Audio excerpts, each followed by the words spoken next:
Showtime. You are live. Hello, everybody, and welcome to another John Chappell natural philosophy session on anti-relativity.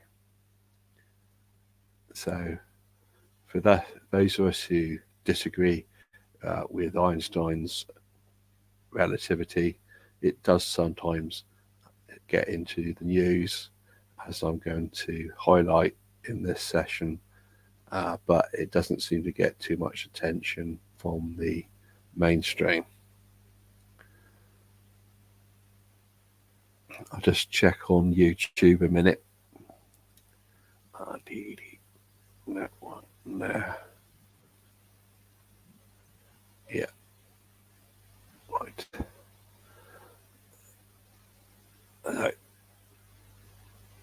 Good. YouTube is working. Right, so onwards to the next slide. So I'm going to show a short video to explain things. It's better to show that and to have me talking all the time. And I think this person who's from China who says Einstein's relativity is wrong is saying the same sort of things as we say, that the maths of Einstein's relativity is a mess and doesn't really make sense, or he is wrong. So he's saying the same sort of things as us, but he's managed to get what he says into the news to some extent. So I'm going to the video now. Move that one, add to stage, and let's see, can we play? Recently, a Chinese scholar claimed to have disproved Albert Einstein's theory of relativity using Marxist philosophy, and his research project was also recommended by the Hebei Provincial Education Department for the 2021 Hebei Provincial Science and Technology Award. When the news became public, it immediately sparked widespread public concern and discussion. On June 10th, the Hebei Provincial Department of Education released the 2021 Hebei Provincial Science and Technology Award Recommended Projects announcement. One of the recommended projects is a research project completed by Li Zifeng, a researcher at Yanshan University, titled Adhering to the Materialist View of Space-Time and Mass Energy to Develop Newtonian Physics. The recommendation number of this project for the Natural Sciences Award is 120-233. Publicly available information shows that there are 11 items written in the project's description about the scientific value of the project, including overturning Einstein's theory of relativity, which misled the physics community and the basic approach to understanding the world, and clearing a huge obstacle to scientific development, resolving possible contradictions between physics and philosophy, and identifying the source of consciousness and denying the existence of gods and devils. The salient features of the project are described as a non-consensual, subversive, and innovative theoretical physics project that adheres to Marxist philosophy. The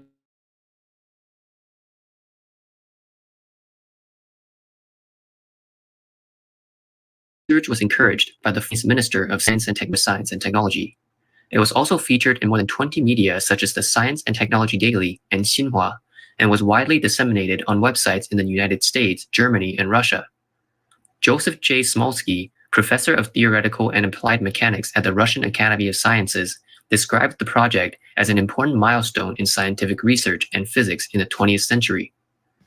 Official media Xinhua interviewed Li Zifeng in August 2017 and published an interview article titled Marxist Philosophy Illuminates Life. In the afternoon of June 22nd, on the official website of the Hebei Provincial Department of Education, the nominated projects document released on June 10th can no longer be seen. A Chinese reporter called the Hebei Provincial Department of Education to ask about this. The staff said they're not sure about the matter. As for the award criteria and submission process, they still need to consult leadership before responding, and then immediately hang up the phone. On June 22nd, a reporter from mainland media Xinjing News called Li Zifeng, but there was no response. Later, the reporter received a reply from Li. Given that I'm exhausted, leadership has told me to rest, therefore I won't be discussing academic matters for the time being. According to the public information available on the official website of Yanshan University, Li Zifeng was born in 1962, is a doctoral supervisor of Yanshan University, belonging to the College of Vehicles and Energy, and currently has the title of Researcher of Natural Science, with research interests in oil and gas drilling engineering and pipe mechanics.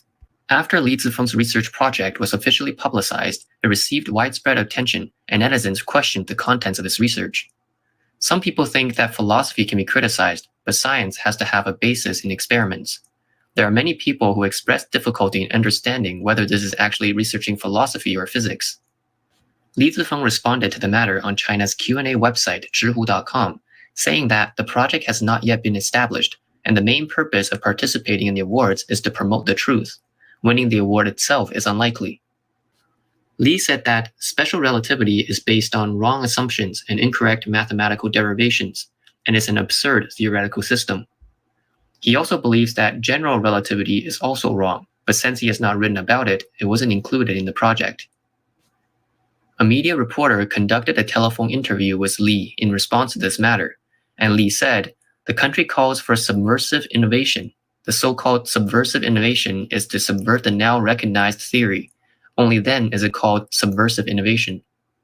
My theoretical research believes that the current theory, Einstein's theory of relativity, is wrong." In response to the question of whether he has scientific research results proving the theory is wrong, Li said, "Of course I do." He claims that the existing research uses materialism as the basis of research, and that the argument is pragmatic. Jin Li Sheng, Dean of the School of Vehicles and Energy at Yanshan University, said it's not convenient to comment on Li Zifeng's project, nor is it his personal area of research and scope, so he needs to wait for the university's conclusion. Li Zifeng's research project, Marxist Theory Overthrows Relativity, was recommended by the Hebei Provincial Department of Education for an award. The project was supported by the former Chinese Minister of Science and Technology, Wang Gang, as well as the Communist Party of China's Association for Science and Technology, and was featured in more than 20 media reports. Some experts on China have commented that this incident is related to the current general political environment within China. It's also coincidentally the time when the CCP is preparing for its 100-year celebration. Many people in China are now expressing their loyalty to the CCP in various ways. Some people are dancing the loyalty dance. Some schools, including elementary schools, are telling students to wear the uniforms of the CCP's Red Army. China's space station has also been sent into orbit, with 3 astronauts who are all party members, and they have expressed their intention to set up a CCP space branch as a tribute to the 100th anniversary of the CCP. On June 20th, China National Petroleum Corporation, a state-owned enterprise, said it had achieved significant exploration results in the Ordos Basin in Inner Mongolia, discovering a large shale oil field with proven reserves of 1.05 billion tons. Various universities, including Tsinghua and Beijing University, are launching the new version of CCP party history as the main theme of celebration.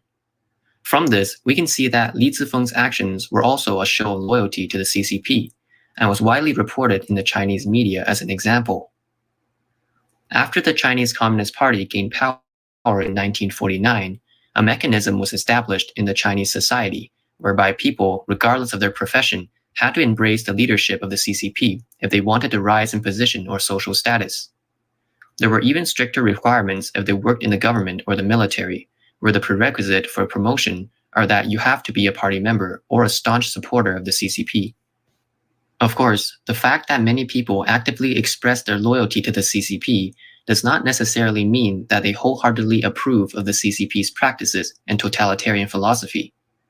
Many do so in order to get promotions in their positions or to reap other benefits. Under communist rule, if one wants to stand out in academia, there's also no exception. You must be a member or an advocate of the CCP. Academicians of the Chinese Academy of Sciences, the CAS, is the highest honor and title in Chinese academia. Membership in the CAS is generally a lifetime honor, and according to the Chinese government, CAS members enjoy healthcare, private cars, housing, offices, and other benefits equivalent to those of a vice provincial official. A July 2018 release on the official website of the CAS shows that 63% of academicians are members of the Chinese Communist Party. After the CCP's anti-rightist and Cultural Revolution political campaigns, there are practically no more righteous and outspoken scholars left in mainland China. Some people are willing to serve as the CCP's literati in order to curry favor with the CCP for fame and fortune. Under the guise of academics, these people serve to further the CCP's propaganda. Chinese physicist He Zuoxiu, an academician of the CAS, claims that his research work is guided by Marxism-Leninism, Mao Zedong thought, Deng Xiaoping theory, the important thought of three represents, the scientific outlook on development, and Xi Jinping's thought on socialism with Chinese characteristics for a new era. During the Cultural Revolution, He Zuoxiu was involved in the publication of a theory called the layers model, which is a proposed relativistic hadrons structure model. It proposed the incorporation of the proletariat, four progressing and Mao Zedong components into the structural model, and was considered to be shining with the theoretical brilliance of Marxism and Mao Zedong thought. In 2001, He published an article titled The Establishment of Quantum Mechanics and the Evaluation System of Science and Technology Innovation.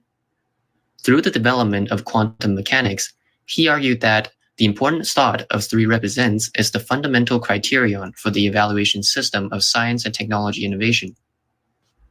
The Southern People's Weekly had questioned He's level of physics because he had used Marxist and Maoist thought to prove the existence of the layers model, a model that was proven wrong internationally.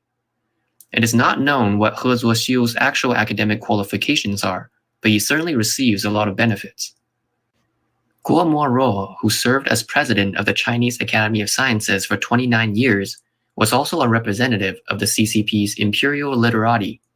In 1958, during the Great Leap Forward, Guo wrote many poems and songs in praise of the Great Leap Forward. In order to please Mao Zedong, Guo Moruo also spoke very highly of Mao's poetry and calligraphy. On June 5, 1967, at the 25th anniversary of Mao Zedong's speech at the Yan'an Literary Symposium, Guo delivered the closing speech titled Being a Good Student of Chairman Mao for Life, and recited a poem to please Mao and Mao's wife Jiang Qing. There will surely be a lot more news to be reported by the official media before the 100th year celebration of the CCP, to show that China has prospered and made great strides and developments under the CCP's rule. However, the COVID-19 outbreak in Guangdong, the floods and other natural disasters around the country, the money owed to many migrant workers, the fact that many people still live in rotten-ended buildings, these problems will not simply disappear just because the media does not report them. Researcher Li Zifeng has overturned the theory of relativity with Marxist philosophy, gained the goodwill and support of officials and media, and laid the foundation for his future development. While he is busy doing research, does he have time to pay attention to China's other social problems?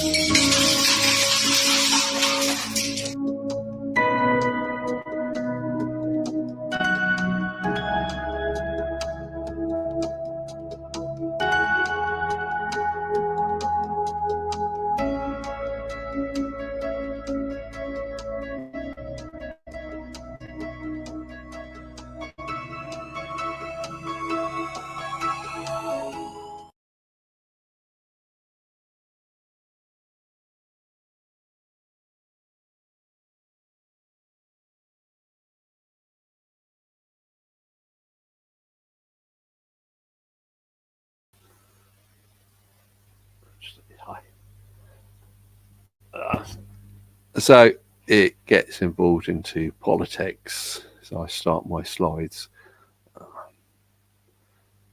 So I don't like it when it gets involved with political belief and philosophy. There's philosophy of science and there's also philosophy in politics. So things can get merged from the philosophy point of view.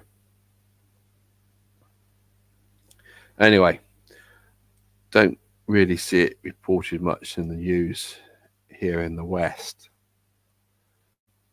So I looked on it for Google, and there seems to be only 3 places it was reported here in the West.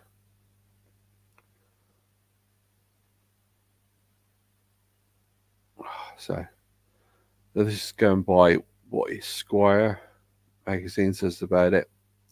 It says Chinese scientist says Einstein misled the world. So if I can make this bigger for me, yes. So it reports on the, I don't know if I can pronounce his name properly, Zifeng, a 59-year-old researcher and lecturer at Yangtze University, is in hot water after he claimed he upended Einstein's general theory of relativity. The professor from China's Hebei province says he has reversed Einstein's famous work through a study of his form. And I think he means study of Einstein's work, and you've decided it's wrong. And so a translation of the title was provided by the Hong Kong-based SCMP. Scientific value includes overthrowing Einstein's theory of relativity, which has misled the physics discipline and humanity in the basic understanding of the world, and removing a huge obstacle to the healthy development of science. So not only did he imply that Einstein was a huge obstacle to the healthy development of science, he also accused the famous astrophysicist of misleading the scientific community. And so, according to Global News, Zifeng's conclusion in his study allegedly reversed Einstein's theory of relativity, which has misled physicists and basic human understanding of the world, and has removed a huge obstacle to the healthy development of science. But when his research paper was recommended for Hebei's Province Science and Technology Award, it received so much criticism from other scientists, it has since been taken off the website of Yangshan University, where Zifeng teaches. So it sounds a bit like conspiracy to me if the information has been removed, but they removed the information because they think some people have thought it wrong, and so they've removed it, even though Professor Zifeng thinks he's right. What he's saying has been removed. So I found one of his papers. He's been writing about physics and relativity for a long time. I found this paper in Physics Essay in 2008, and he's saying in that special relativity arising from a misunderstanding of experimental results on the constant speed of light. And I think he's right on that. The experimental results are being misunderstood when you're thinking of it in terms of Einstein's relativity, because Einstein's relativity, in my view, is messed up. So we're sort of agreeing on that. So he points out the mathematics of special relativity does not make sense, or as he says it, Einstein's paper on the electrodynamics of bodies is full of mistakes and conflicts. And I sort of agree with that as well. It's Einstein's papers, which he starts special relativity with, is a mess. And in general, we distance, I think, the mathematics of relativity does not make sense. Get faced with people who believe in relativity and claim the mathematics makes sense, but do not get a response to concerns we raise with the mathematics. And one of the problems with the mathematics, in my view, and it seems to be in this Chinese professor's view, is the ambiguity of what is meant by constant light speed c.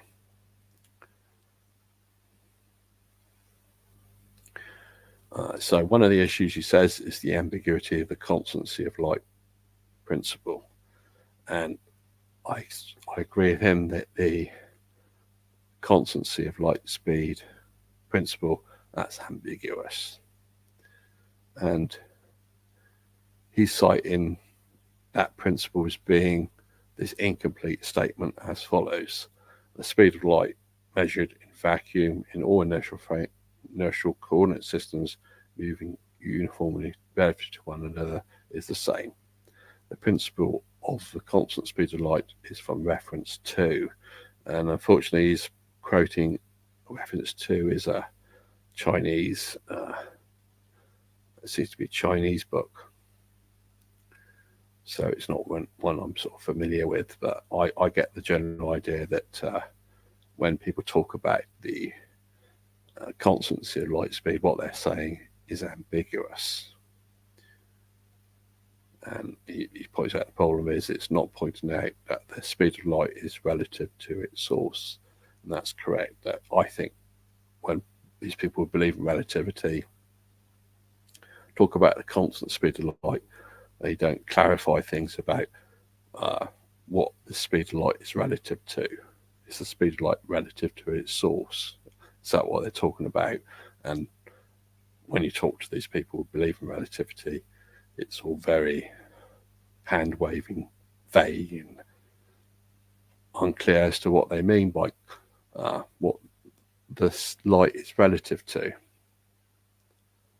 So, as per Wikipedia, it explains the postulates upon which special relativity is built, and it's the second postulate which I'm emphasizing. The speed of, which says the speed of light in vacuum is the same for all observers regardless of the motion of light's source or observer. And that statement, in my view, is just ambiguous. I don't, it just doesn't make sense. It's ambiguous. It needs further clarification. And the people who believe in Einstein's relativity don't clarify properly what that statement is. They just give an ambiguous statement like that, and then that's supposed to be something you're supposed to believe in, but it doesn't really mean anything. It needs further clarification, which they avoid giving. And so, according to Professor Zifeng, he says it should really be stated, this is the principle of the constancy of the speed of light, it should really be stated as the speed of light relative to its source, measured in vacuum in all inertial coordinate systems moving uniformly relative to one another, is constant. And so he's claiming that's what should really be given as the statement for the constancy of light speed. And of course, that's not what is stated, because as I pointed out earlier, you just get that ambiguous statement from people who believe in it, which a typical example is that Wikipedia quote. So carrying on, next. So this person, Ralph, in his paper, 2 Myths About Special Relativity, he points out the phrase constancy of speed of light has changed its meaning. And of course, the problem is then with what does Ralph mean for the phrase, i.e. raises questions, does everybody agree with his meaning, question mark. So Ralph points out in this paper in the American Journal of Physics that whatever is supposed to be meant by the ambiguous statement, the speed of light is constant, that has changed its meaning. So believers in relativity don't seem to want to properly address such issues as the ambiguity of the phrase constancy of light speed. They talk about constancy of light speed, but it needs clarification as to what it means, and they don't give it. They just leave it as an ambiguous statement. So a new idea goes supposed to go through 3 stages. Stage 1 is ignored. Stage 2 it is mocked. Stage 3 is accepted as obvious. In the case of Einstein's relativity, those who point out there are problems with it get stuck in stage 1 and stage 2, with the believers in relativity never addressing the problems with relativity. Namely, they are the people who believe in Einstein's relativity are starting from ambiguous statements which they seem to ignore about clarifying. So if you're doing the maths, you're sort of like you're starting from Einstein's postulates and you're wanting to work out the consequences of that, but what you got from the believers in it is just an ambiguous statement, and so therefore you can then conclude that the maths doesn't make any sense. So thank you. That's the finish of my little talk. I'm pointing out that what this professor is pointing out, many of us who don't believe in Einstein's relativity also have pointed out over the years that Einstein's relativity doesn't make sense, and statements made in the context of Einstein's relativity are usually ambiguous. So we're tending to, or I'm tending to agree with him, and I think others who are opposed to Einstein's relativity are also agreeing with his point of view. There are, of course, other points of view by people who think Einstein's relativity is wrong, but this is kind of one of the main ones that we think the mathematics of Einstein's relativity is wrong and what's being said is ambiguous. But people like that, we are usually at stage 1 where we just get ignored.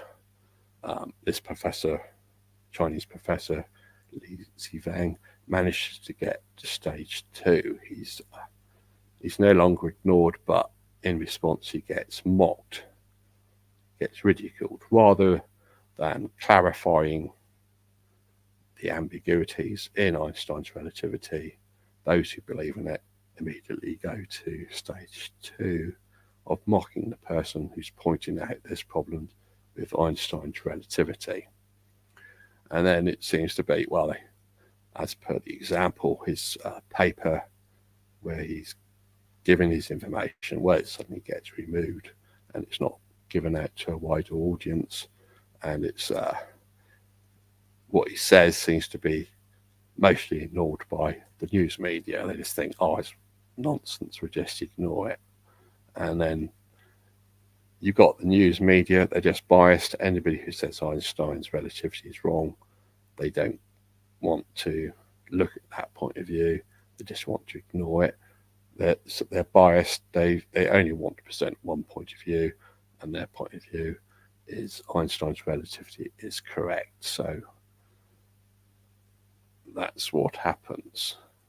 The news media is never open to presenting 2 different points of view on a subject. They're biased and they only want to present one point of view. And that seems to go across all the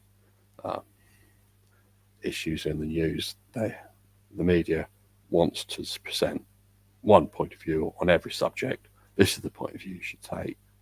And they don't want to then open it up to say, well, there's an alternative point of view. They want to just be biased and saying there's one point of view on any issue. And anybody who's not saying the same thing, not agreeing with that point of view, they're not going to open it up. They're trying to suppress that as much as they can. So, exit full screen. I shall now open it up to discussion. So I can remove. Yeah. Hi. Hello. You see me big now. So I open up to discussion. Is anybody in the green room who wants to say anything? I should look for a hand. Is there any hand? Oh, Nick's got a hand up. I go to Nick. Yes, as I put into the Hi, Nick. Yes. Roger, as I put into the, yes, I'm unmuted. the Chinese academia does not seem all that much different than USA academia in terms of accepting challenges to currently accepted scientific thought. Well, I've looked into it a bit, and there was a big number of Chinese scientists that were saying that Einstein's relativity was wrong. But now there seems to be a political agenda being imposed by their government saying you're not allowed to say that anymore. So the openness of saying that Einstein's relativity is wrong has been suppressed now by their government, and their Chinese government is, I think, trying to make a deal with the West that they want to be in agreement with what the West says, and so the government is kind of like going against these people who've been saying Einstein's relativity is wrong. It's not just been this professor who's been saying it's wrong. But it has been this professor that suddenly come to bigger attention in the Chinese news media, and it has leaked out a bit into the West, but has not got much publicity. And the Chinese government, which is the CCP, Chinese Communist Party, have tried to poo-poo it always being nonsense, and that's the same as what the West point of view is on the subject.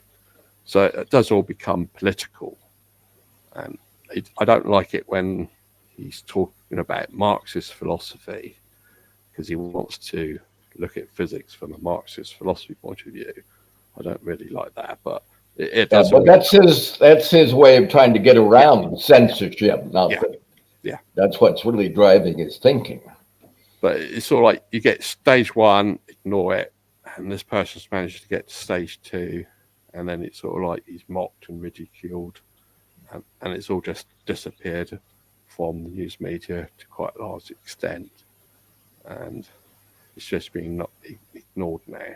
You don't get an open debate between the people who believe in relativity with those who are saying it's wrong. You never get to a stage three. Well, it's sort of like Bill Lucas, who is well known. He challenged accepted physics theory. Immediately got a call from the government that he had to be fired right away. And fortunately, the university, who respected Lucas very much, gave him a lot of money to survive while he, they have to get rid of him, but, gave him severance pay, which was not required. Yeah, but I don't think Bill was concentrating on so much on the issue of Einstein's relativity being wrong. Right. This is more dedicated to Einstein's relativity is wrong.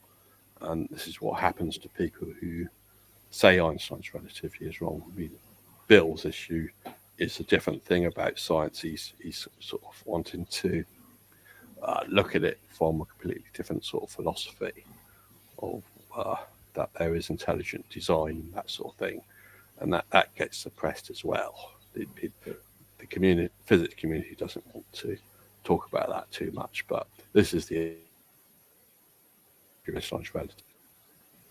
Yeah, you might think the Chinese government would welcome his message, because his message, Einstein's message is that everything's relative. There are no absolutes.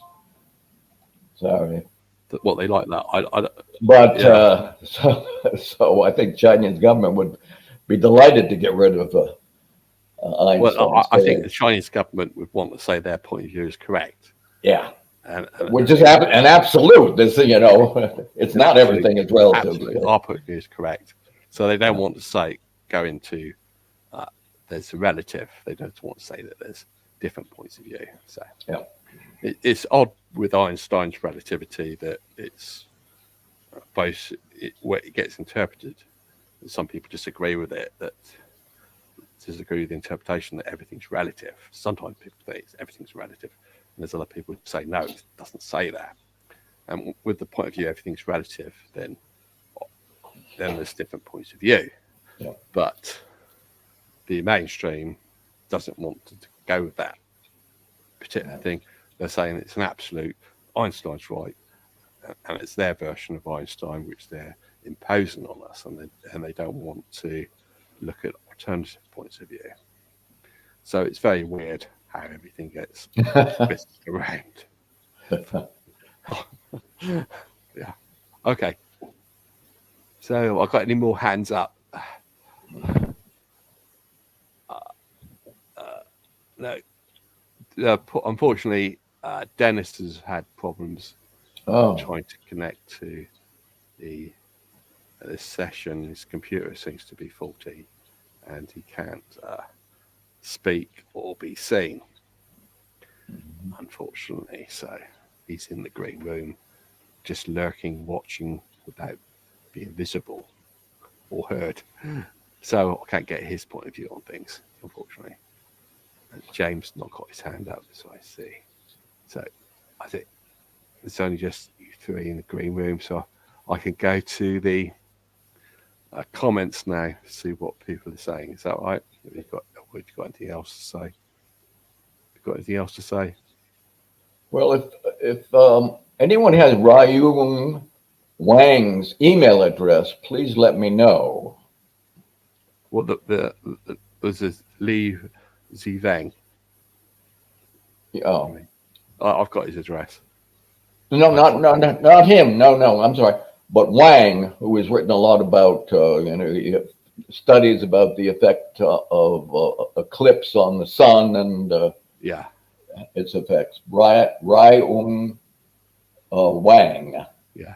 If anyone has his email address, please post it, and Roger will forward it. Okay. Thank you. Okay. Thank you. I'll go to the comments now. I think.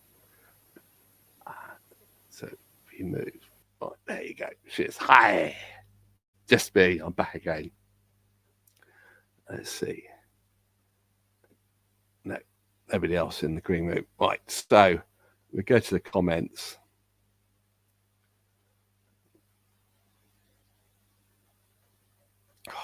Start at the beginning.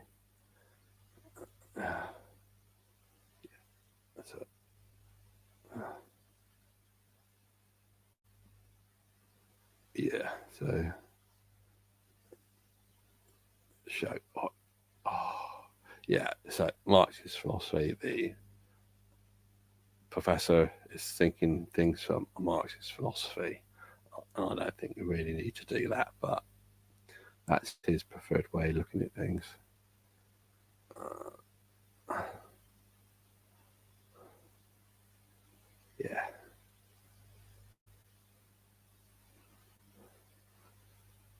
Yeah. Much has been discovered scientifically through the ages through reason and observation without experimentation. Yeah, that sort of philosophizing. Yeah, so science really has a philosophy, and so really, if you're a physicist, you should be addressing philosophical issues, but there's a tendency for working physicists to want to ignore philosophy. I just want to say something else. Yeah, people talking among themselves. So,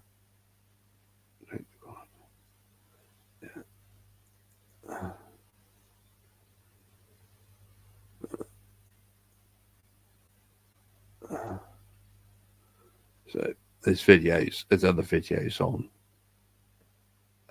YouTube by people saying that Einstein's relativity is wrong.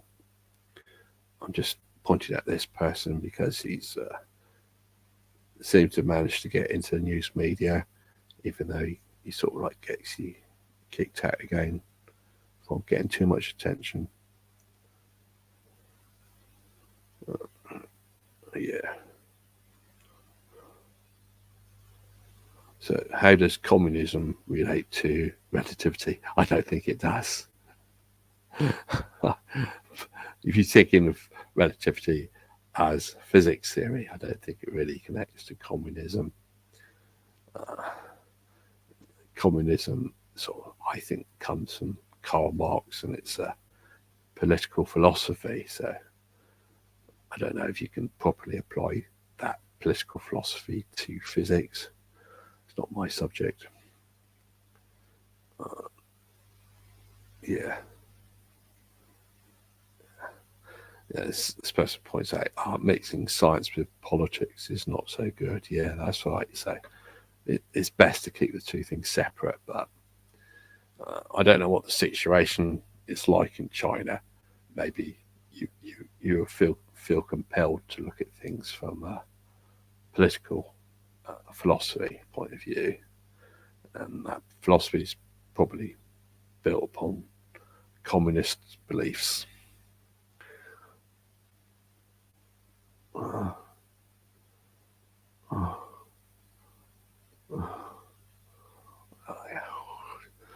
It was still tied up with the Marxist philosophy. So I think there's papers that are on the internet dealing with connecting Marxist philosophy to relativity, but it's not really something I've studied. I think you can treat the two things as separate. You don't want to really impose that sort of belief onto things.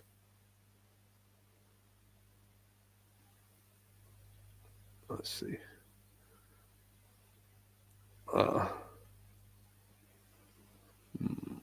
Yeah, so religion's not a problem. So Harry's waving his hand in the green room. So James, I don't think so, waving his hand. I had Harry to the stage. Hello, Harry. Hi. Good morning. So Good morning. You didn't get the Robert K. comment where he wants proof that Einstein is wrong. And my question is, where's the proof that he's right? The issue I don't think is talking about Einstein's wrong. The question is, where's the proof that he's right? Where is it? Show me it. Well, the people who... Show me the proof that Einstein's right. Well, the people who believe in Einstein's relativity... well, they're believing in an incomplete proof. That's the point. Yeah, that's exactly the point right there. Their proof is incomplete. Yeah, but they don't. There's no proof that Einstein's right. Where is it? Yeah, but that's not their point of view. Well, they're wrong to say that he's right because their proof is incomplete. Well, I'd agree with you. I'd say that they're wrong to say that. Well, they have no proof. So people who are saying that Einstein is wrong are saying, in effect, basically, your proof is not correct. It's incomplete, and it doesn't prove what you claim you proved. Yeah. Okay. Now, that's really the essential point. Vladimir keeps asking, why are people object to Einstein? Why are people upset with what Einstein's a brilliant man. He's a genius. Well, yeah, but his theory has these paradoxes in it that show that it's incomplete. Okay, there are these paradoxes. Can't explain these paradoxes. Why are they in a theory that's supposed to have proof that it's true? The mainstream, the ways of believing. Well, we're not talking about mainstream. We're talking about where is the proof? Yeah. Where's the proof? Yeah. That doesn't exist. The point of this Chinese scholar, what you showed was he's pointing out that, well, you really didn't prove this because your definitions that you started with about what you were trying to prove are incomplete and ambiguous, and you can't build a proof on an ambiguous statement. The speed of light is constant, the way Einstein wrote it down. Yeah, you can't build a proof on that, so therefore there's no proof that Einstein's correct. That's I think a simple way of putting it. Yeah, that's a simple way of putting it. Yeah. Now, I went through this whole issue, and I went through Einstein's papers, and every paper he wrote, there's a different definition of what the speed of light is constant means. Yeah. So tell me which one you're using. Okay. Well, he's got all these different definitions. He makes the statement all these different ways. So which one is the correct one? Which one is the one you're using to make your proof? The problem with Einstein is he doesn't really prove his case. Yeah. Then when you look at the experiments don't prove it either. Yeah. And I think Nick's made a big point about talking about how GPS doesn't really prove that Einstein's correct. Yeah, but the mainstream doesn't accept so where is the proof? That's the question. Where is the proof? Show me the proof.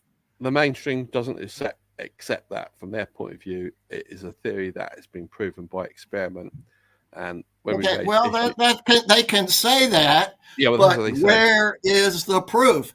They won't address that issue. They won't address. No. You missed the point. The point is there are people who are asking, where is the proof? I'm asking, where is the proof? And they say, oh, we already proved it. And therefore, you're wrong to ask for the proof. Yeah. More and more people are asking, where is the proof? And they look and they go, oh, I don't see any proof that Einstein's right. It's so easy to find mistakes in Einstein's theory. It's so easy to find ambiguity. It's so easy to find mathematical mistakes. Where is the proof? There isn't any. Well, yeah, my point was the 3 stages. And what you're saying there is normally at stage 1 where they just ignore you. And stage 2 is where they. But this is beside the point. What their position is, you have to prove us wrong. Yeah, but you don't get to that. No, that's not how it works. You have to prove you're right, and they but that's not the way. That's not the way they're doing it. They believe they're right, and so. Well, the point is they're not convincing from their point of view, people. They're right. So people aren't convinced. This Chinese scholar, he's a smart guy. He goes and he looks at it and he goes, this isn't convincing. I'm not convinced. Their proof is not right. They're wrong. The fact that this guy did this, and there are hundreds of other people, hundreds and hundreds of people who've done the same thing. They've looked at the theory and they've said, wait a minute, something's wrong. Where is your proof? And they can't find it. And then the mainstream says, oh, well, we'll ignore you because you don't count. Okay. That's it. The problem is their proof is not proof. It doesn't exist. Einstein's theory has no proof that it's correct. Well, that's the bottom line. It's an ambiguous theories, I would say. But the mainstream doesn't. That's just one problem with it. One problem. Oh, it's ambiguous. It's confusing. Oh, the mathematics has got flaws in it. There's so many of these different problems. How can you convince people that it's true? You just say, oh, you can't object to Einstein's theory because we proved it's right. But no, there's no real proof. Yeah. Where's the proof? Show me the proof. They ignore people who ask for the proof, and then they ignore all these queries. And if you do get to a stage 2 where you are there, that you have a bit more publicity, then you're ridiculed. So you never get to a stage 3 where they address this issue that they've got all these problems with relativity. Well, they turned it around. Yeah. You have to prove Einstein's wrong. No, that's not. No. Yeah. You, the physics community, have to prove Einstein's right. Well, they believe that they proved him. They haven't done that after 100 years. Yeah. It's 1905. Yeah. It's almost 120 years. Yeah. People are still questioning his theory because it doesn't convince. It's but not there are people true. People who believe. There are people who believed that they proved it. So, can I bring up Nick Purcell up now? So, hi Nick. First, do you want to join in? Hi. First of all, I agree 100% with Harry, but I think there's an even simpler and more powerful rebuttal of special relativity. As a prelude, I'll say a lot of people, physicists, academicians, honestly believe that special relativity has been proved.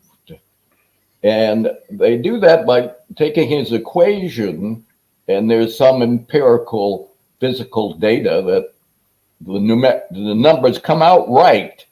However, GPS shows that the time dilation equation, which is central to special relativity, is wrong and in total disagreement with the GPS data.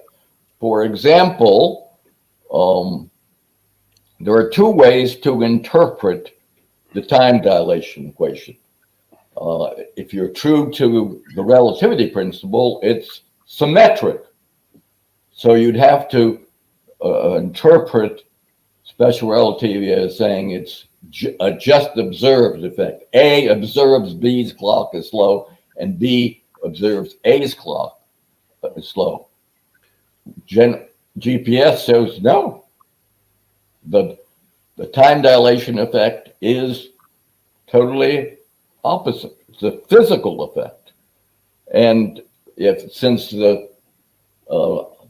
relativity time dilation equation is inherently symmetric, that disproves it. For example, there's one and only one preferred frame that will give you the correct answer.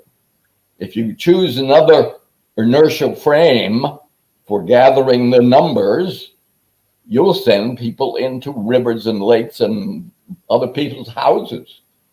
So there's a working system. There's no, problem of the experimenter putting his own ideas on, but general relativity, GPS, a specific working precise system, the data disagrees with the fundamental principle as interpreted by Albert Einstein. Case closed. So that says they don't really have proof. Yeah. They don't really have a proof. They don't really have an experimental proof that the theory works. Right, So but we have an experimental proof that it doesn't work. It's very consistent with a preferred frame. Yeah, preferred frame. Their proof is not. Their proof is just. It's not really proof of anything. It's bad mathematics that they've used bad experiments to verify a theory that's based on a ridiculous postulates, and that assert the implication that time and space change and squish and move around.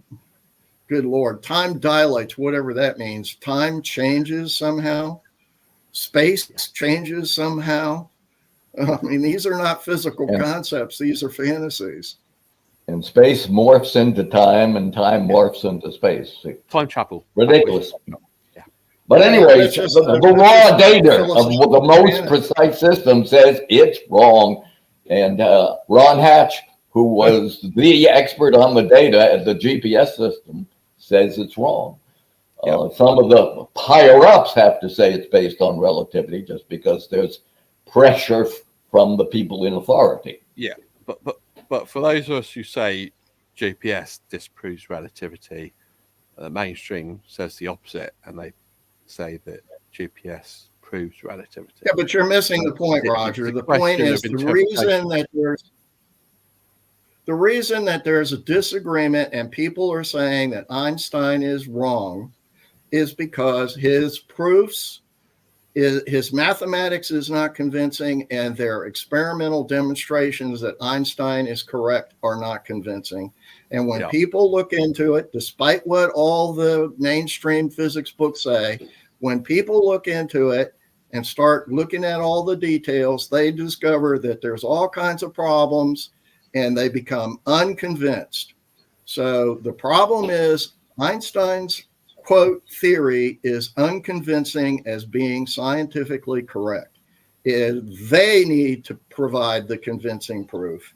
They've not produced the convincing proof. That's the bottom line. It's a question of belief. They believe they've done it. So it's their belief system. Well, they've not convinced everybody, and so therefore they need to do some more convincing or get a new theory. Well, their belief system is that, and that's what they teach. They teach. Well, Roger, you're defending them. Stop doing that. I'm not defending them. Their belief system isn't convincing. Yeah, I'm saying they got their beliefs. That's it. That's all there is to it. Relativity is not convincing as a theory. It's not convincing as mathematics. It's not convincing as philosophy, and it's not convincing as experimental science. Yeah, but that's not all they believe. So you've got the question. Well, the bottom line is they believe something else. So. What they believe isn't important. It's what we believe that's important. We're not believing their science. Yeah, that's what's important. But they don't consider it important that we don't believe it. Yeah, but I think that's a problem. Yeah, but from their point of view, what they believe is important and what we believe is not important. So. Well, that's just like the government telling you what you have to believe because they say so. I mean, that's all we're back down to. Yeah. Okay? The problem is the people in the scientific community aren't 100% believers in Einstein's relativity. That's a problem for them. And the fact that they don't see it as a problem means that there's a problem in science. Yeah. Yeah. But they don't see that. And that means that there's a distrust of science because what scientists are saying can obviously be seen to be wrong. And the best example of that is Einstein's theory of relativity, which is pretty wrong. And that's a real good example. And boy, they got lots of paradoxes to talk about that people can point to say it's wrong. And the fact that they haven't cleaned up this problem tells me there's something wrong with science. It's the human condition that people believe different things. Now we're down to lawsuit.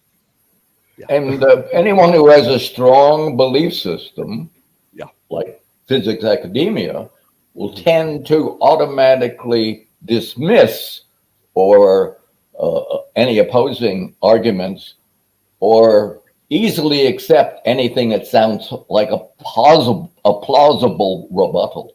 So they're just being human. Yeah.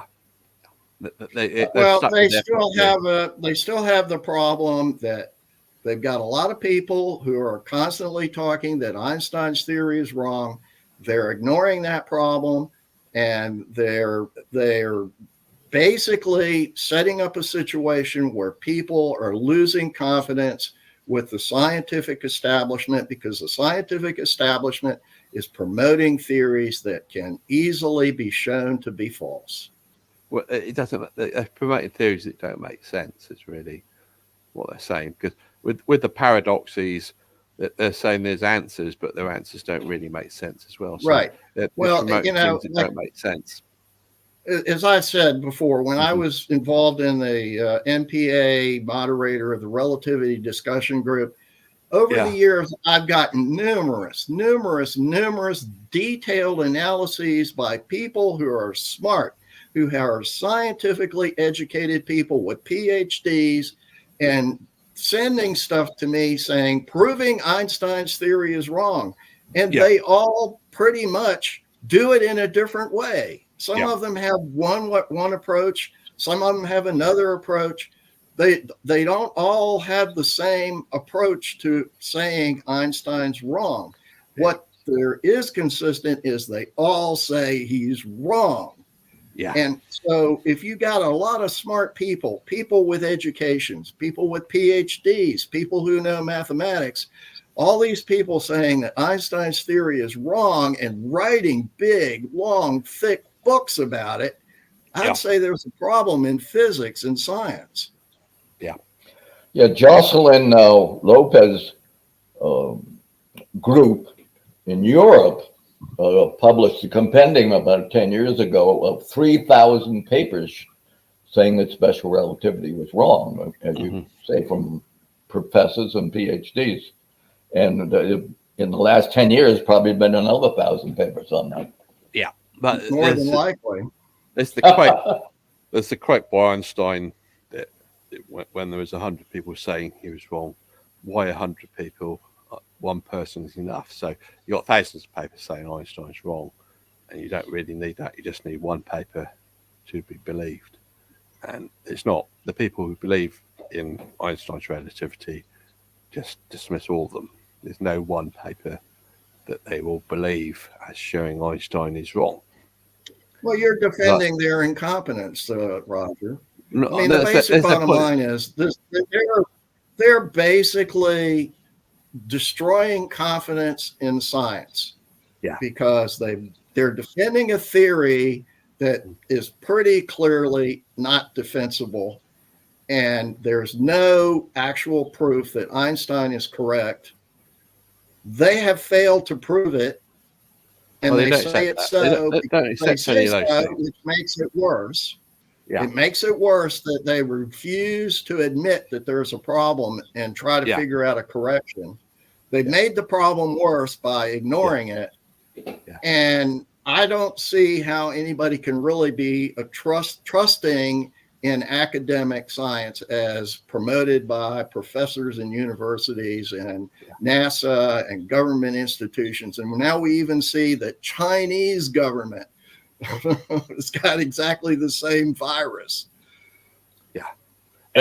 I think it's political that the Chinese want to have a political agreement with the West, so that they're imposing their point of view. That I'm not really sure it's that, other than maybe there's somebody up higher in the Chinese government that thinks Einstein's correct. Yeah, so that's probably it. So somebody thinks Einstein's correct, and somebody higher up in the Chinese government funding association for science thinks that this guy in this university doesn't know what he's talking about. Yeah, take his money away. He's a heretic. Yeah, you haven't got openness where you can have different points of view. That was a very good video, and the thing is, it's equally true of what's happening in U.S. academia. Yeah, well, particularly physics academia. Yeah. Surprisingly enough. Well, in physics academia, you're not allowed to even talk about it or say anything, and I think that the Bill Lucas, where he got, I'm not sure the details of that, but that story, there are a lot of stories like this that people who have went against the Einstein belief system got pushed out of academia. Bill Lucas isn't the only example. Stephen Crothers is another. Correct. Well, I'm sure that if we did a survey, we could find lots. Stephen Crothers, I think, he was doing a PhD and he decided it was wrong. Relativity was wrong, and he was doing a PhD. Well, he was working in general relativity. He found out he wasn't going to get his PhD by holding the belief that relativity was wrong. Well, general relativity specifically, and he objects to black holes. Yeah. He's a lawyer now, I understand. Is he? Okay. Yeah. So I think the point is that, it's not that the real issue is the proof that Einstein is correct isn't convincing. And that some people. And I think they don't really have it. You don't see people objecting to a lot of other areas in science. This is one particular area of physical science belief that people dislike. And why do people dislike it? There's got to be something wrong with it. It's just not convincing as science. It's just not convincing as mathematics. It's not convincing in terms of the experiments. It's philosophically absurd. And there's one of the biggest problems right there. It's philosophically absurd. It just doesn't convince people. Well, what happened was Einstein really took the equations from Heinrich Lorentz. And it turned out that Heinrich Lorentz was correct in terms of viewing physics in terms of a preferred frame, or really a preferred physical entity. If your motion with respect to the physical ether caused these changes or these effects. And then he totally messed it up, but the fact that he started with the truth left some remnants and some equations that if you don't look carefully at how you're measuring velocity, how you're measuring it was with respect to some single preferred physical entity, or are you measuring it with respect to all possible inertial frames in the universe? So yeah, that's why they get some positive feedback. It's because the original theory that they stole all the stuff from was correct. Yeah, but you end up with arguments over whether Einstein was plagiarizing what Lorentz was saying and things like that. And then people start saying, "Oh, Lorentz's theory is different to Einstein's theory." And it is different. It's correct. He didn't call it Lorentz transformation because he invented it. When you go to university to study relativity, and if you bring up the issue that Lorentz theory is different, and why aren't you talking about that? And they're saying, we're paid to teach relativity. We're not paid to teach alternative. Yeah. So everything's geared up for teaching relativity. But it's nothing new that universities teach nonsense and false theories. I mean, there's nothing new. Suddenly, they come along and they say, the Copernicus is right and Aristotle was wrong. Oops. What you think? I mean, they have a long history. Universities have a long and cherished history of teaching. You think Aristotle was right? So, Harry, do you think Aristotle was right? Well, I mean, they change their minds every 100 years or so about what's true and what's not true. What I found interesting, it's all just what's in fashion. I mean, the universities are more about what's fashionable and not about what really is long-lastingly true. Yeah. What I found interesting about Aristotle is you haven't got his original words on it. It's come through lots of other writers. And sometimes you get a point of view where they're saying that Aristotle... Well, I didn't bring that up as an example to argue that point. Yeah. So what Aristotle I just brought that up as an example of universities changing their ideas. So you've got a version of Aristotle which has gone through lots of different writers, and sometimes people point out, what Aristotle's really saying is different. So well, I have a friend of mine that's a misunderstanding professor of religion, and I mean, religion is even more arcane than physical science. I mean, they keep changing their minds. How many different translations of the Bible are there? And different translations put different interpretations on it. That's right. And these scholars go back and they argue about what the Bible really meant, how it got mistranslated here, how it got mistranslated. I mean, that's even worse than science. Yeah. Well, science is going that way, I think. I think Einstein's... Well, science is relatively new to the game of changing their mind about what truth is. Yeah. I mean, you got the same, in my view, you got the same problem with Einstein, because Einstein's being translated from German, and it's gone through a translator, and the translator has been biased. The translator is a human person, and he's been biased in wanting to interpret in a certain way. So you've got Einstein different in the original German to what's being said in the translated English. And the whole problem with Einstein, a lot of the problem with Einstein is that he says different things in different papers. Yeah, he changes his mind over the years. Over the years, he changes his mind. So. Every one of his papers says something different. He defines things differently. He defines speed of light differently. He, it's really, and what people do is they've decided they're only going to quote from the 1905 paper, which is in and of itself incomplete. Yeah. So that's a problem there. So pinning down what he really meant to say is it's kind of like these scholars trying to understand what the Bible really said when it went through all these translations. It's difficult to understand what Einstein meant in his 1905 paper before you then look at what he's saying in his later. Yeah, it didn't help when he wrote his other papers. It didn't improve. It did get improved as time went on. One good example of this is the great debate over the twin paradox, where Dingle was saying the twin paradox shows that special relativity is wrong.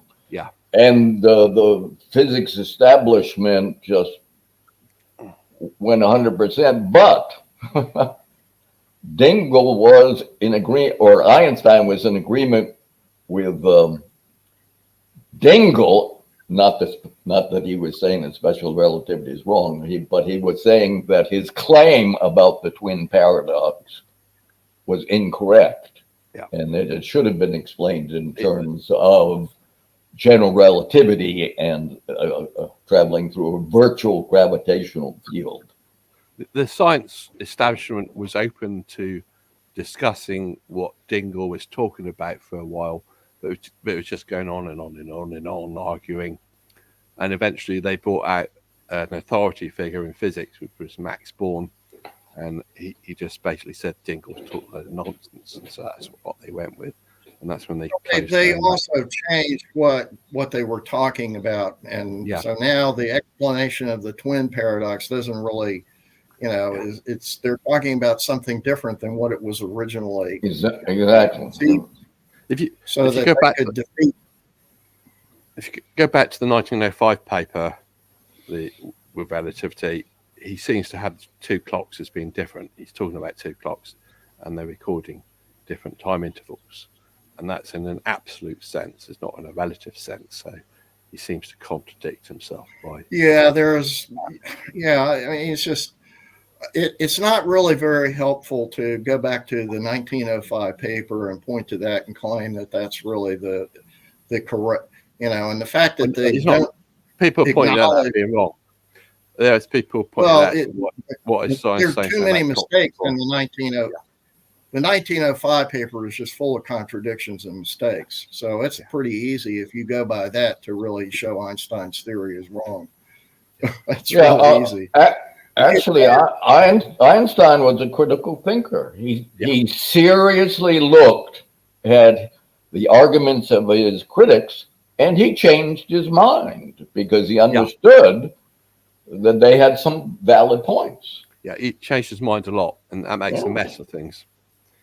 You kind of like, you're reading his papers and he's changed his mind, and he's not making it clear why he's changed his mind. It's sort of like just a mess. His writing is a mess, really.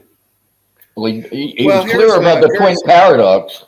The original clock paradox that became the twin paradox. He said, no, that was wrong. I made a mistake. It cannot be explained in terms of special relativity's time dilation. That has to be an observed only, a just observed effect. It cannot be a physical effect because it leads to a contradiction. And therefore, I go to general relativity and provide a totally different explanation for why clocks slow. There's problems in general relativity as well. So it only moves the problem along, really. I mean, how you're supposed to deal with it in the context of special relativity. He suddenly says, no, don't do it special relativity, go general relativity. But then you go into different theory and you're finding other problems. So it's not solving anything, it's just making more of a mess. And that's his critical thinking way of doing things. Just keep making more of a mess. He changes his mind, and it's not clear why he's changed his mind. And he just keeps writing these papers. Well, I think when he went to the fact that he invented general relativity kind of removed the problem from him, that he could just sort of say, well, I'm done with special relativity, and now general relativity solves everything. Right. Yeah. Right. And he never went back and cleaned up special relativity. In general relativity, he didn't believe that in black holes. He thought that was a fault with the theory. General relativity gives black holes, and he thought that was a problem with the theory. So I think that's a real problem. So he didn't totally believe Einstein. Yay, we found a place where Einstein's right. And there are no black holes. So he's critical about general relativity. His views about general relativity. Well, other people got a hold of it and changed it around. Yeah. So they went with it. Einstein's wrong for rejecting black holes, and general relativity is correct. And then that gets twisted around saying that Einstein is right. Einstein's general relativity is right, therefore Einstein is right, even though Einstein didn't believe in black holes. So they managed to twist things around. Einstein's right for different reasons. that's the mess we're in, really. People believe in Einstein's relativity and are not prepared to accept it's wrong. They're not prepared to consider that option.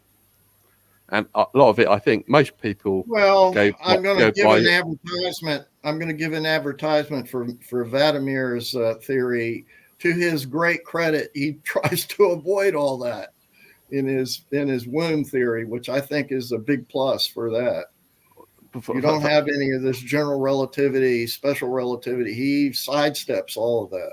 Well, the trouble is that, from the mainstream point of view, you've got a theory and they claim it works. If you've got another theory and that other theory has to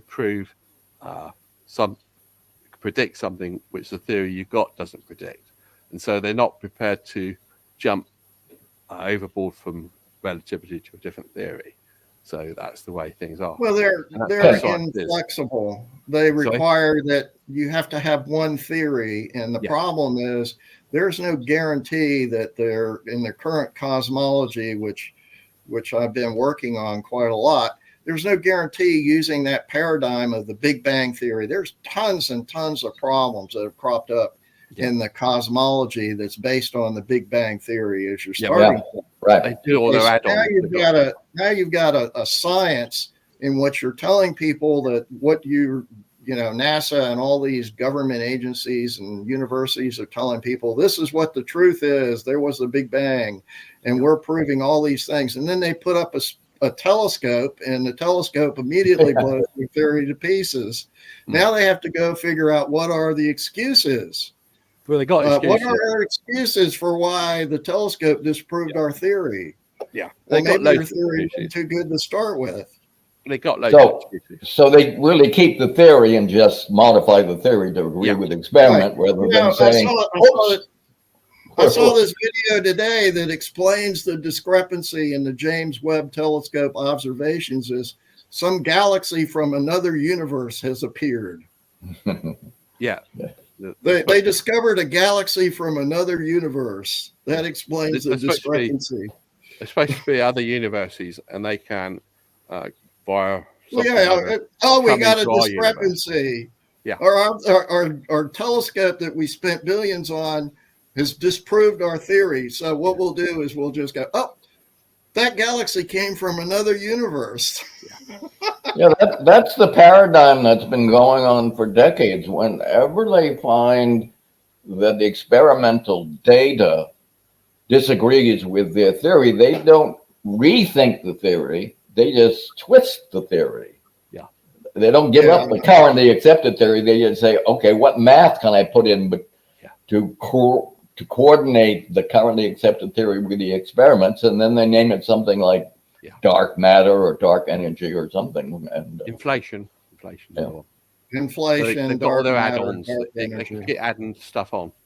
Yeah. So where they got their higher dimensions, which is another add-on to relativity. So as we said, basically, there was another universe in a higher dimension, and that can impinge on our universe. So can I segue to a different path? Go ahead. Quest Ion had wrote in earlier that reason and logic has led to a lot of progress in science, without empirical data. But I would say maybe he can find an instance of that. But for every instance he can find like that, I can find 50 where just being in an ivory tower and not looking at the empirical data, but just, philosophizing or creating math has led us astray. And, one of the great themes in the CNPS was that the problem with 20th century physics was that it was math driven without any constraints of physical reality. So that's one great thing I like about Vladimir's theory, that the parts that I like about Vladimir's theory were definitely empirical data driven. James wants to say something, I think. Sorry. Yeah, hi. I think it's a good idea to have just to bring everybody up so that we can have a more spontaneous interaction like has been going on here. Um, One observation that I have is that if everything is a mess, well, I think we ought to view that as an opportunity to make a better theory. Um, uh, I'd also like to ask about this video that Roger you showed. Um, uh, what's really with that video? It's very professionally produced. Someone put some money into producing that video. Uh, who is really behind that video, and what is their agenda really? And did this Chinese guy really just use Mao's teachings to disprove or question relativity, or did he actually do some math and analysis on that level? In other words, I'm just asking, what is it with this video anyway? The video, the group is called China Observer, and it claims this channel brings the audience first-hand news from China and exclusive analysis. So I don't know who this people who is behind that group? Because obviously a lot of production quality went into this video.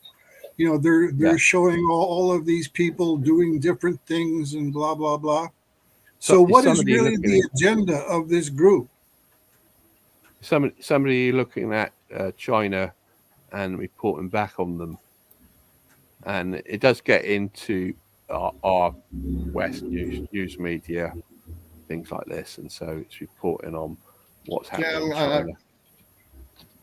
Maybe I can answer sort of help you a little bit with this. I subscribe to a lot of these channels on YouTube, and there's a lot of these Chinese channels that give reports like we saw.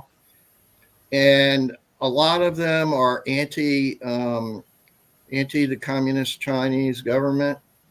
And I'm not really sure about this particular one, whether it was done outside of China or in China. That may be kind of an issue. But I'm not really sure what their point was. I thought it was kind of unclear whether they were saying that, whether they were attacking. I didn't really understand what the point was of the video, to be honest.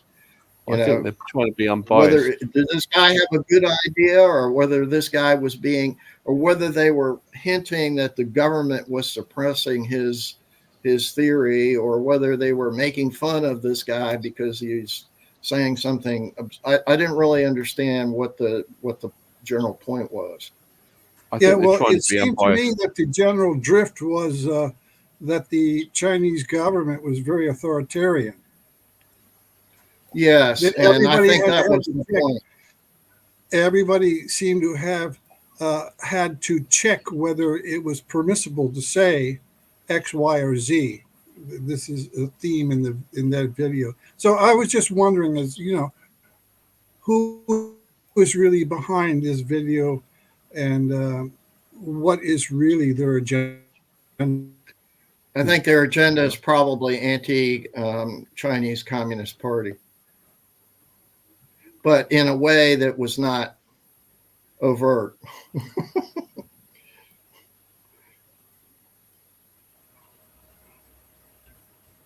I don't think I've seen anybody else from a sort of Chinese observer point of view reporting back on this issue of relativity. So I would have thought that, you know, what Nick's comment earlier was interesting.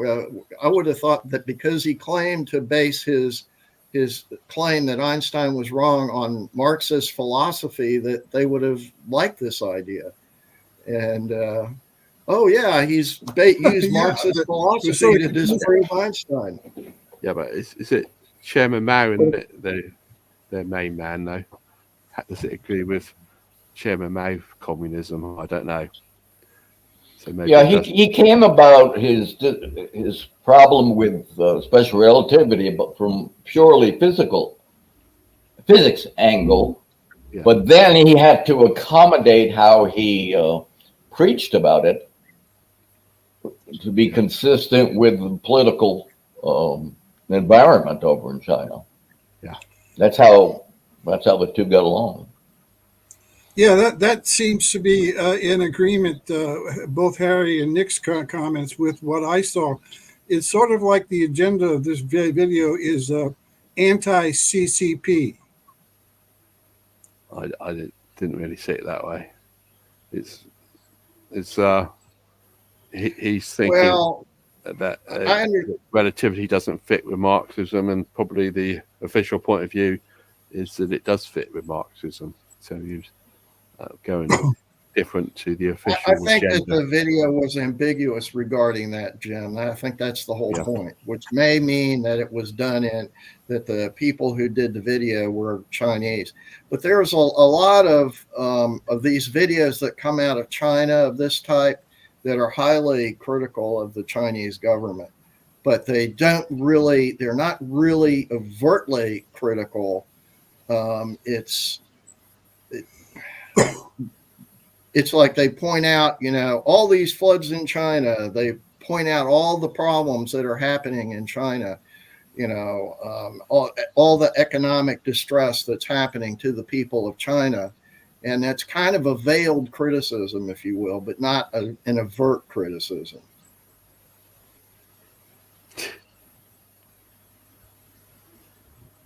But this one's on physics, so that was made it more interesting. Yeah. And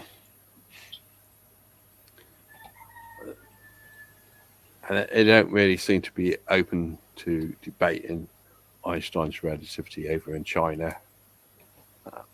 You've got a point of view where Einstein's relativity is wrong by such people as this person, Professor Li Zifeng, and probably the mainstream point of view is Einstein's relativity is right.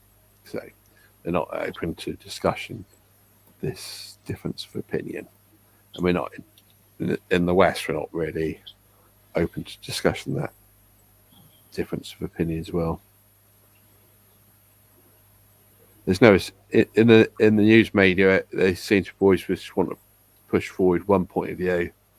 The point of view from our news media is Einstein's relativity is right, and that's the official point of view. And people who say otherwise, they're cranks or idiots, idiots. Well, I do want to make a few little comments here before we.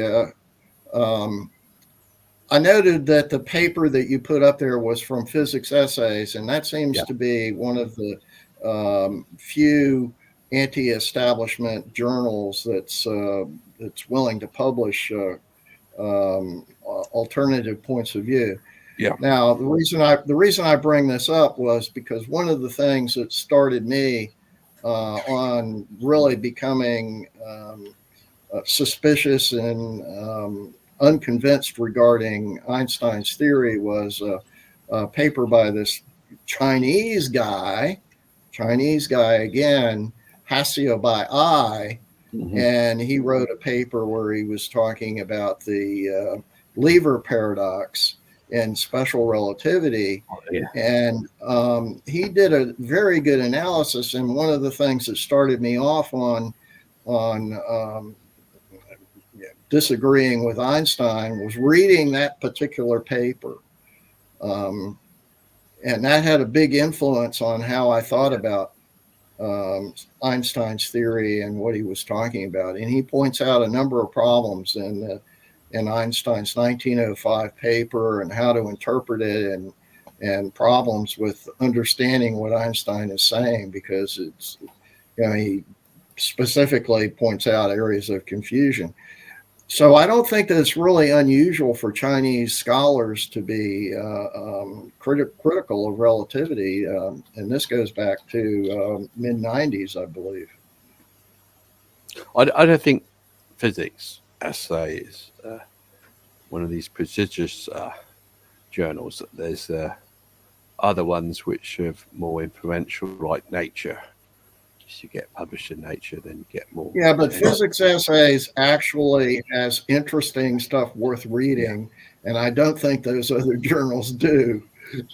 I think it's all, those other journals, the prestigious journals, you read the papers and you got 100 authors and, and it's just, you read it and then you get to the end and you go, I don't really know what this paper was about. Yeah.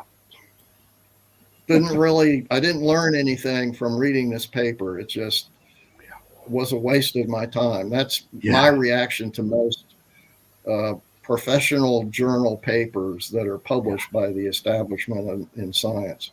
There's no real new ideas to discover, no new thoughts, no new thinking, no new discoveries. It's all been filtered out. If the author did any real thinking and had any real new insights, it's not going to be published in any of those establishment high prestige journals. Yeah. But sort of, you get the elite, the physics elite people, and they only. Physics essays is more interesting, actually. I mean, it's more interesting. It's more thought provoking. They're not the least bit interested in being thought provoking. They're not the least bit interested in controversy. They want you to, we discovered X, Y, Z, and you go, oh, that's real exciting. What did you discover? And you find out that, it's kind of a insignificant discovery or whatever that they claim that they did. What did they? No new ideas, no new approaches, no new thought-provoking inquiry. It's just all the it's just. But you got the elite, which is the sort of like the Professor Hawking, Penrose, and all that, and they only look at the prestigious physics journals. They tend not to look at these. Well, it's all full of fancy dancy math, but does any of that fancy dancy math tell me anything? Does it demonstrate anything to me? Or does it just make me scratch my head, give me a headache? Well, I don't know about you personally, but from sort of like something like Professor Penrose, you'd say it was making sense. You'd do a lecture on a load of mathematics of relativity and say, oh, this makes sense. Isn't he the guy that gave us the black hole? Yeah. Well, I think mostly, yeah. Well, Penrose, that's an idea that makes zero sense. I mean, come on. Hawking took on the ideas of Penrose and came up with this stuff about singularities and all that sort of thing. It's just mathematics. It doesn't make sense based on Einstein's general relativity. Yeah, but the elite don't accept that. The elite say, well, whether they accept it or not doesn't make it convincing to me. They don't apparently they don't see a need to convince me. Yeah. Okay. But there's a lot of me's out there that are not convinced. That's the point they don't get. There's a education system where they try to go out to the public education, where they try to teach physics to the masses. So there's a lot of people every year coming into college that they can indoctrinate. But, I was one of them, how many years ago it was? It was a long time ago. But, over a period of time, I became unconvinced. I'm not convinced anymore. But I don't believe in them. I don't believe in the science establishment anymore because I think for myself. Well, that's a dangerous thing for them. They don't want that. But I was a science student or whatever, engineering, and they taught me physics. And as a student, you're told that these experiments prove Einstein's relativity, and at the time you just accept that, and it's not unless you've got time a lot later to look into it and say, no, they don't really. That you find out that what you were told was not correct. So at the time of being a student, you are trusting of the teachers, lecturers, and professors of what they're telling you. And those people... And probably you ought not. those that are teaching you are not telling you there's different points of view on things. They're only presenting... There you go. Now you got it. Well, that's not allowed in universities. From my professor friend that teaches at the local university, They don't hire professors with different points of view. Yeah. And if they do by mistake, they certainly the provost or whoever the guy is that's in charge of the professors and what the professors are allowed to say and do in the university. I think he's called the provost. Is that? Yeah. Anyway, that guy he lays down the law to anybody who's deviating from the accepted. I was vaguely aware of something similar when my education was doing liberal studies course, and the students, they just go to the deans and so forth and complain about a certain lecturer, and then they get sacked. And then they get I want to return to something that Jim said, which I thought is good. He says the more when you have, what was it you said? When there's confusion out there, there's opportunity. Is that what you? Yes, sir. Like, Roger is fond of saying that everything's a mess. Yeah. Well, as if maybe he doesn't say this explicitly, but as if there's something wrong with that.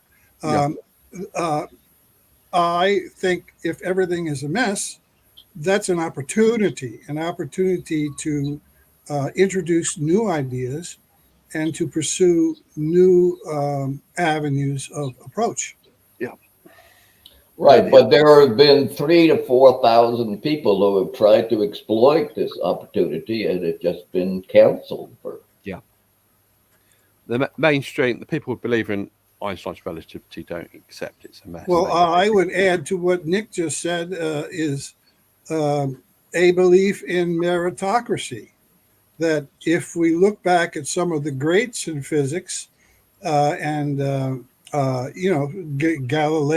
Copernicus, Newton, Faraday, and all of these guys, they may have been rejected initially, but if there's merit in their work, it will prevail. Mainly, why? Probably because there's some utility in those ideas. That if their ideas and theories work, then there's a bias ultimately that they be accepted and used simply because they're productive ideas. I don't think that's what really happened. When you go back to Galileo, what happened is he went before the Inquisition, and they were disapproving of what he was saying, and so they were trying to suppress it. But later on, the Catholic Church decided they weren't going to suppress science anymore. Science people were allowed to go in any direction they liked. They removed the suppression from the religion side of things, but then the science establishment took over, and the people in the elite science establishment are then the ones doing the suppression on what point of view is science. So it was originally religion imposing a point of view onto science, but that got removed, and that allowed people to look at things like what Galileo was talking about and Newton and so forth. But the science establishment then formed its own way of imposing their point of view on things. Well, without disputing any of those historical details, the fact remains that the name Galileo and some of his ideas exist today in scientific discourse, which means that there was some merit in his work, which proved to be useful, and therefore it survived any and all opposition over whatever number bring it into the issue of relativity. Centuries. It's usually credited that of Galileo bringing relativity in, but it was then further on down the line that Einstein altered that relativity idea about here. So that's what I mean by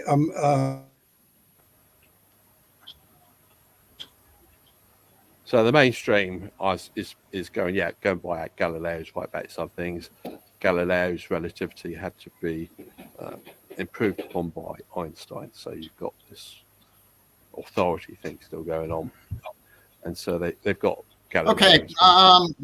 One of their authorities. I just have a final comment that I wanted to make to what Jim's saying, and that is, I think my view is that I would recommend, I guess my suggestion would be to people who are theory building that they try to avoid Einstein's theory as much as possible for fear that it may not be correct as they assume it is. And so the opportunity I think that Jim is referring to is people can look for alternatives that don't employ Einstein's relativity or his general relativity, special relativity and general relativity, because they involve things like time dilating and changing and space warping. And these ideas are poorly defined, and I don't really see how they can be productive in moving forward with science. Yeah, as I tried to point out in my previous session on vortex theory, if you look at Einstein saying, well, I'm going to throw that away, throw what Einstein did from 1905 onwards, what you're then going back to is late 19th century theory of vortex theory, and that's what they were trying to build up. So if you've thrown away Einstein, you're back to vortex theory from a historical perspective, but nobody seems to want to pick up from that. They just want to look at Einstein and say, oh, Einstein's wrong, let's build up my own theory. And they're not looking at things from a historical perspective and saying, let's go back to what physics was before Einstein. Right.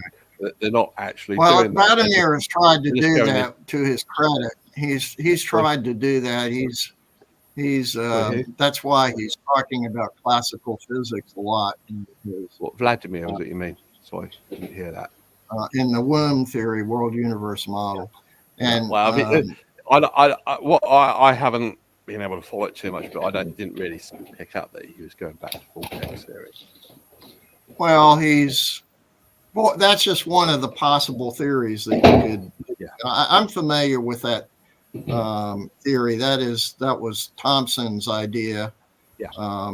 His model of the atom, and that's documented. People working on it, and just him. Yeah, that's documented in this book called The Baltimore Lectures, which I have a copy of. And that's kind of an interesting book to take a look at, the Baltimore Lectures, where he taught, and the vortex model is discussed in that book. I guess that when you're going back and you're trying to come up with different ideas and different approaches, there's a lot of different starting points that you could pick, and to avoid Einstein. So there's not just one unique approach to take to avoid the relativity trap, if you will. And I think a lot of people have tried to do these approaches. But there's no unified, let's throw Einstein out and go back to vortex theory. It's no. Well, we may not have to throw Einstein out completely. I think the problem really is to identify what are the objectionable aspects. And my view would be the objectionable aspects are the symmetry issue, that there's no absolute frame of reference, that any frame of reference will do, and they're all equivalent. I don't think that's right. So you ought to avoid that. The Minkowski space-time probably is okay if it's in an absolute frame of reference. Okay. So there are things about his theory that you probably could move forward with. Yeah, but you're still talking about But you have to be you're talking about things in the context of Einstein's relativity still, those things, Minkowski. Find where the... You're frozen now. Sorry, how you still sounding like wanting to deal with issues from Einstein, because Minkowski space-time, it's something that gets incorporated into Einstein's relativity. So all those sort of things you want to talk about is still part of right. the people who believe in relativity talk about. I think You're freezing again. Sorry, Harry. You're frozen again, I think. Let me add something on general relativity. I think that the Einstein's original gravitational field equations were okay, but I think where he went wrong was the physical interpretation of that math. Yeah. Because they've shown that there isn't any space curvature in areas where where general relativity or that particular model of those equations predicts curvature. So that model is incorrect. No. The other problem, while that core may be correct mathematically, some of the problems came in that general relativity, well, when they tried to broaden general relativity, they brought in a lot of laws of special relativity, and they also brought in the equivalence theory, which according to Ron Hatch, the GPS data shows is invalid. Yeah. So there's another thought on what's good and what's bad. Yeah. But it's all like, so you got to be careful. You got to be careful if you bring Einstein into what you're thinking. That's my thought is that next thing you know, you're stuck in a black hole. Yes. Yeah. And there's no getting out. And you're sinking deeper and can't get out. You're in the black hole and falling deeper. You're never going to get out. Yeah. Let me interject one little tidbit, and then we can go off on another tangent. But since this was about Zifeng Li, he was a paid-up member of the NPA for a while. So that's interesting history, I think, on his journey. I didn't know that. Yeah, anyway, there was a fair amount of conversation with him. I have his email address, but it may be too old. I don't know. Yeah. I'd seen some of his papers before, and the name sort of rung a bell with me, but I haven't seen anything recently. Yeah, he was known as sort of the most prominent supporter of the NPA-CNPS group from China for many years. That's very interesting. Yeah. Well, I'm sorry you didn't find that out, Roger. Now you know. Find what out, sorry? But he was a NPA member. I did see that he was on the list. Oh, you did? Well, I don't know whether you mentioned it or not. But, it was Greg was making that list up, and some people were put on the list as dissidents, whether they're even members of our NPA/CNPS or not. Is whether they. Yeah, he was a paid-up member. Yeah. Am I wrong, or did the video sort of try to promote the idea that he sort of modified or contained his views to be consistent with the current government in China? It seemed like the part of the point of the video was that this is what happened, that he had to sort of reframe some of his ideas to be consistent with what the government was promoting. And did anyone else have that take, that he was sort of? My take was that he didn't reframe any of his physics ideas. He just tried to construct an argument of why they were consistent with Marxism. I've used that technique in the past to get a paper published in higher level journals. I think Marxism, manipulating the system. Yeah. My goodness. I think Marxism is atheism, isn't it? It's sort of, so those who reject religion. So it's a materialist point of view.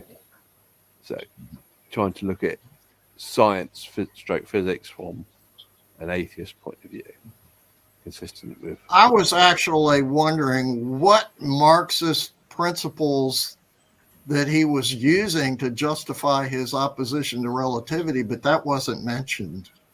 He mentioned materialism, which I would think was a rejection of God. So he's talking from atheism. Yeah, but I'm not really sure what that has to do with Einstein. Well, people interpret what Einstein's saying is whether Einstein believed in God or not. And so... well, I think it was ambiguous whether he did or didn't. Yeah. Some people say Einstein believed in God and other people say he didn't. And depending on what they want to believe, they can interpret Einstein's physics as from a belief in God or from a belief there's no God sort of thing. Atheism versus theism. Okay, I guess it's time to finish up. Hey, cups of tea coming up. Thank you. Okay. Could I go off on a tangent now and talk about something else completely different? Mm-hmm. Be sure to plug Harry's. Be sure to plug Harry's Sunday sessions. Yeah. And also, I'd like to say that in many circumstances, in these regular sessions, it's good to bring everybody up at once so there can be a more of a spontaneous interchange of among the participants, which is not possible if one person only is brought up by the host at a time. Just my humble thought. I have trouble noticing people waving at me from the green room. So, all right, I'm going to sign off. Okay. Yeah. Okay, you're going. Thank you. Thank you, Harry. Cheers. Bye. We move. Right. Thank you, Harry. Right, Sharon. So, you two finished your say. I'll go off at a tangent now. Can I go off at a tangent? Yes, I think. I'm wanting to, this as sort of my last hooray, because I'm getting old now. Last hooray. Last big attempt to attack Einstein. I want him to put on a conference. I'm thinking more in terms of presenting something to the public. I don't know how many people in the public would come, but wanted to sell tickets and see how many people come. So anybody who wants to, well, the conference would be anti-Einstein's relativity, basically. And I'm hoping to show David Hilster's film. That's one thing. Maybe David Hilster say something, but it will be based in England, and then it be people saying why they disagree with Einstein's relativity. If anybody would like to give that sort of talk, or it will come to the conference, they could do it by Zoom or making a video, a short video. And so I just basically want to present to the public that there are people who believe Einstein's relativity is wrong. That's a good idea. Is that an interest? So it's a question of whether you want to come to the conference or make a video for the conference or present something via Zoom. And so I think in terms of about half an hour little talk or something. I was thinking about doing it next year, but it'd be in England. What are your thoughts on that? Yeah, I think it's a good idea. I mean, I have a number of videos available. Yeah, so if you could present something which summarizes things for the public, I could show that. Is that interest you, James? Well, yeah. I've noticed that some of these new journals are asked for a paper. They publish the paper, and then they ask for maybe $1,000, $2,000, $1,500 payment for that. In other words, these are scams. Yeah, that's not That's not what I'm doing. What I've done in one case is simply just refuse to make the payment and to report their so-called PayPal invoice as a scam to the PayPal authorities. There's also an upcoming conference on optics and quantum physics and so forth that I was invited to speak at. And again, they sent me. You're freezing up now. Sorry. You're freezing. So you've got the same sort of problem that Harry's having. Invoice for about $1,000. Of course, I'm not going to pay that invoice. And so watch out for these scams which are out there. I hope Roger's upcoming conference doesn't fall in that category. It's not like that. It's like, for example, if Nick or I submit a video, will we suddenly be invoiced for some thousands of dollars? This is Roger who's doing it. No, I'm doing the conference. You heard the term last hooray, where you're going out with a big bang. So I'm trying to attack Einstein's relativity, and this is my attempt to chuck it out to the general public. So it's a talks to the general public to try to make people in the public aware that there's us people that don't agree with Einstein's relativity. And so it's good luck on that, Roger. You have all of my blessings. I just thought I'd throw in this since you raised the subject of a conference.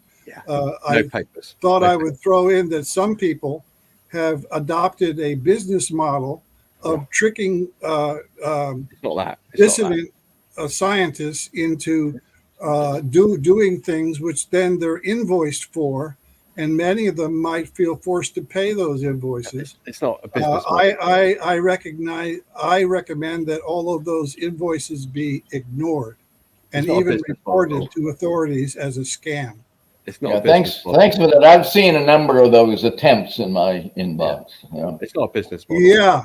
Okay. Yeah. It's whether you want to give a talk, and that's it, basically.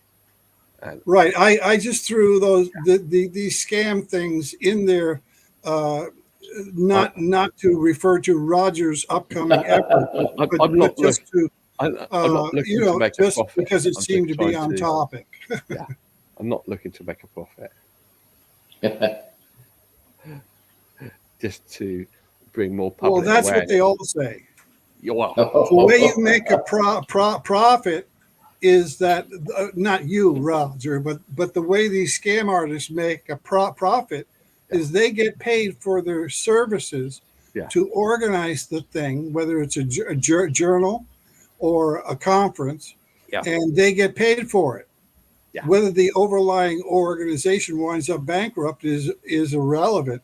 The end result is they put your money in their pocket.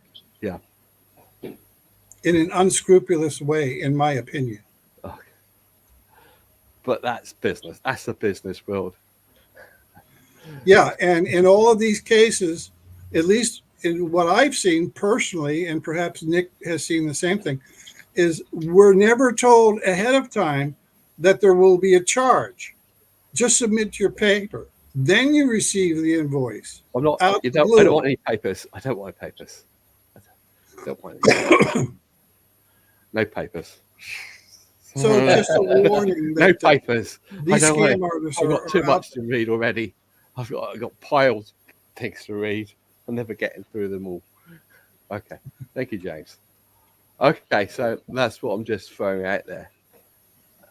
The problem is when you put our conference to the public is the public can always find something better to go to, like if there's some sport on or something. So all that sort of thing worries me. I did do a talk on Einstein decades ago, and it clashed with football. So it was the wrong time. They suddenly moved a football match to the evening. So they don't. So if there's any football fans that were interested in physics, then you've lost that audience already. Basically, cannot win with people. People have they want their entertainment, don't they? And they're fickle. And they also have the belief that if Einstein's wrong, then it would have been given more publicity in the news media. But no, the news media is biased. Well, ironically, Einstein himself might have been sort of a pawn. Yeah. By higher powers who seek to control the dialogue in all spheres of life: education, science, physics, politics, etc. If you read the biographies of Einstein, he was funded when he went out and give his talks. It was funded because it was a promotion to try to set up Israel. So it was a promotion tool that you've got this genius talking, and please come and donate Israel money so we can form Israel. So it was that. It was Einstein didn't suddenly. Where did Einstein get the money to do his physics tools? Well, it was somebody funded it. Okay. Thank you. So I'm ending the session now. Okay. Thank you, Roger. Thank you, Nick. Thank you. Thank you, Good Harry. luck in your conference. Well, yeah, hopefully. Thank you. Thank you, everybody. Cheers. Bye then. Ciao. End straight. Bye.